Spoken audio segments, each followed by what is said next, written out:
exactly that reason. Language line. I can't make a cop use his own phone. I can't force him to use his personal phone. So every car now has a phone in it that has the app to language line. Every station house has it. And all of our specialty units have phones. All of them, and this is all to basically address the big issue of language line, because it's a big issue. Susan and Cheryl are not wrong.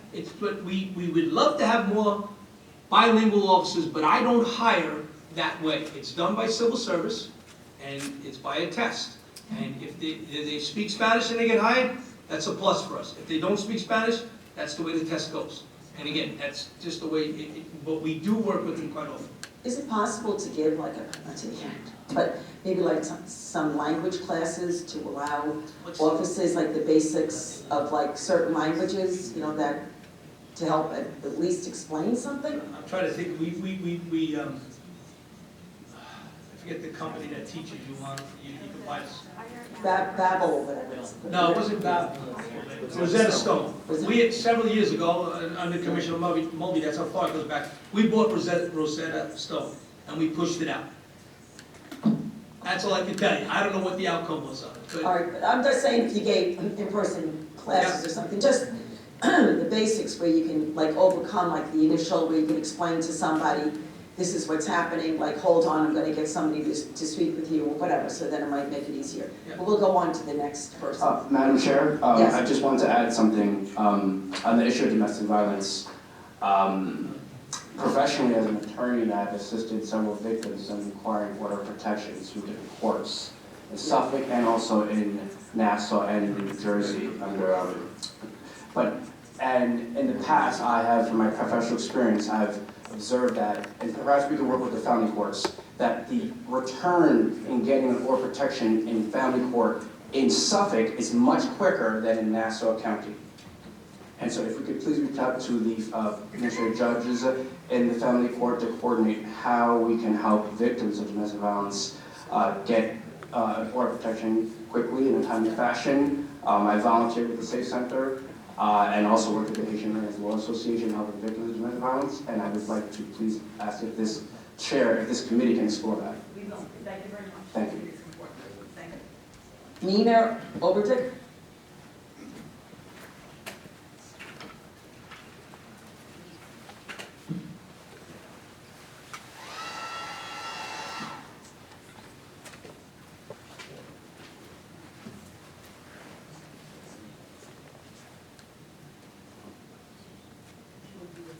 Hi, my name is Mina Obertick. I'm a legal fellow at Latino Justice in the Long Island office. I want to reiterate some of the previous concerns raised about lack of transparency, and particularly as it pertains to the department's use of technology and data analytics to make decisions about how to deploy policing personnel, patrols, and resources. My understanding is that the department, or that law enforcement in general these days, refers to this type of smart policing as intelligence-led policing, and there's many different varieties of it. Hotspot policing is one example. And this is all well and good. I think it's a good thing that we're trying to make sure that we're deploying resources in a smart way that's based on empirical evidence. Yet, that is really hard to get engaged in a dialogue with the police department about what that empirical evidence is. I'll admit I also submitted a few FOILs, Freedom of Information Law requests about this particular issue, trying to better understand the department's CompStat system, and have also not received any responses. So my first question is, how are you interrogating your use of data and technology for bias, particularly where these types of predictive policing or intelligence-led policing systems have been studied in other jurisdictions? There's concerns that when you're using past crime data, particularly in jurisdictions that have a history of disparities in race, in who is policed and who is arrested, when you're using that data and then basing future deployment decisions based off of who in the past had which neighborhoods in the past had a lot of arrests, doesn't that create a vicious feedback loop where you're just continuing the disparities because you're basing future deployments on data that incorporates past disparities? So another question I have related to this is, would you welcome an independent monitor or an expert data analyst to review your policies around what data you're using and how you're using that data to draw conclusions to then take on certain enforcement actions? I think this relates really well to the discussion we had about Operation Natalie. I understand that this operation is based on a correlation between certain property crimes and overdoses. And you said that this is based on empirical evidence, but what is that evidence? What is the fact on which it's based?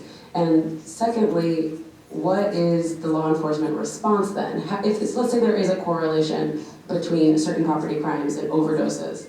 Well, what is the department doing then? And my understanding from the police report is that police officers are being deployed to people's homes after an overdose has happened.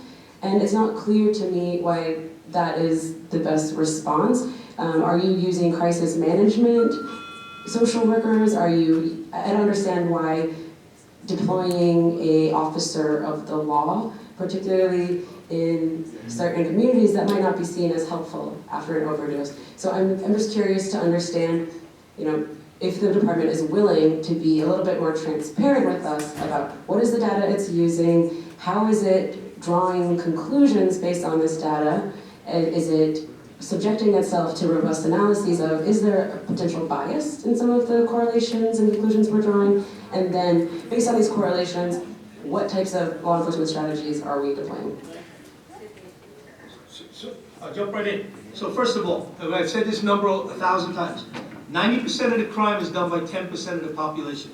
If you're going to follow the governor's reform policy, and he talks about focused deterrence, he wants me to be focused on the 10% and not the 90%. That's where I go. How do I get there? I get there through prior arrest. I get there through prior crimes. I get there through social media access. Again, public social media. Not that I'm undermining and hacking into somebody's system, right? We have plate reader data that is out there. A plate is a plate number. It's a public street. It's a public plate. We're allowed to collect it, right? So we look at things through an intelligence-led policing. The effective and efficient use of resources driven by the data.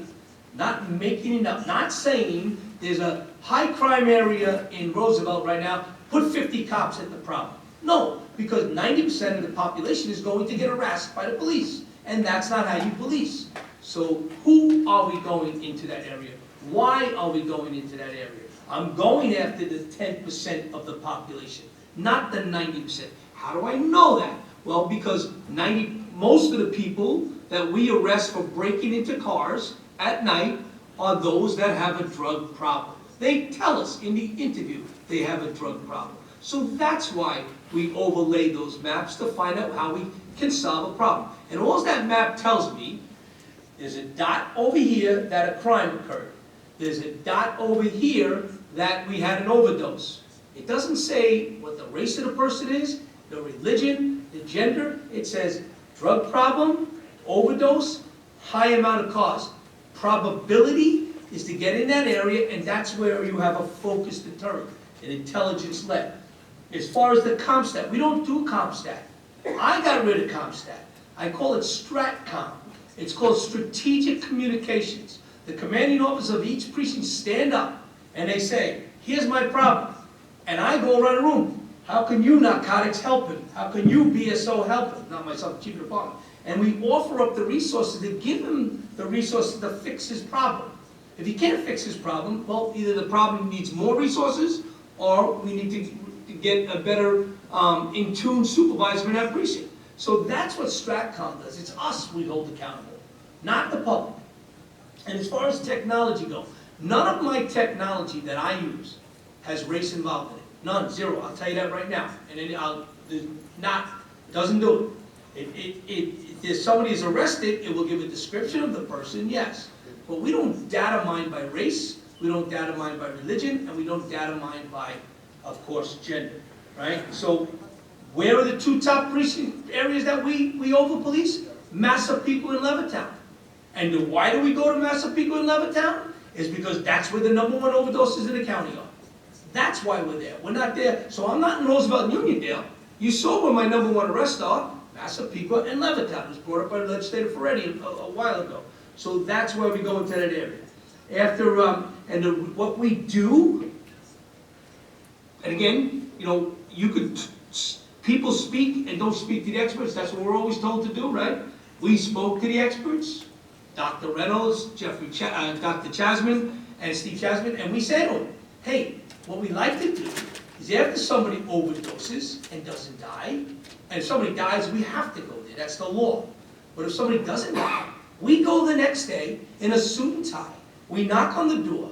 We hold a pamphlet in our hand. And in that pamphlet is the Nassau County pamphlet for all the resources to help your son get better. That's all. It's called the aftercare visit. We're making sure you're getting help. We're making sure you have resources accessible to you. We're not going in there and putting anybody in handcuffs. We don't lock up somebody that overdoses. I don't care if there's a half a pound of heroin next to him. He's not getting arrested. He's going to the hospital and he's getting treated for his sickness. That's what we do. So we don't get caught up in the rest of the, this big brush that gets painted that our technology. We use criminal databases, we use commercial databases, we use social media, everything else that the public can access. That's what we use. And if we use that tool to help and better and save somebody's life, I'm going to keep using that tool until I'm told I can't. On the overdoses, when you send an officer, I mean, you go there because somebody made a 911 call that somebody overdosed, right? We don't find them on our own, that's correct. So that would be generated by somebody, a family member, friend, or just somebody, a stranger seeing somebody lying in the street, like, overdose. So, and that's when the police would be called, That's correct. and then you. But then the next day, we go back. We send back a detective in a suit, not a narcotics guy, not a BSO guy, a detective in a suit. Ma'am, you understand what happened last night? If we can assist you in any way, here's the pamphlet. If there's something look, many times they say, look, my son's been calling this kid John Berry, he's the dealer. Okay, thank you very much. That's what we do, we're investigators. But the first thing we do is we hand them a pamphlet of resources to get help. Okay. May I ask a follow-up? Just one, yeah, because we're running out of time. I'm curious if there's policies in place about aftercare visits and under what circumstances they might be able to escalate into an entry into the home or, a search of a immediate vicinity, or how often, is there any data or any policy in place to actually ask how many of these visits turn into a more serious law enforcement interaction? Understand? No, absolutely positive. We've never arrested anybody in an aftercare visit. I can tell you that factually right now, ever. We do not enter their home unless mom and dad sees you. Come, please sit down at the table. We're here to help. That's what we do. And we go into the house and we sit down. But there is nothing, we've never entered a home and did a search warrant. That would violate everything we stand for when it comes to our overdoses. But if a parent invites you in and We wants to talk to sit their in son or daughter. we sit down and have a cup of coffee with you're somebody. not Yeah. in. Do these detectives wear body cameras, or they don't, right? Detectives do not wear body cameras. Okay, For that exact sensitive nature.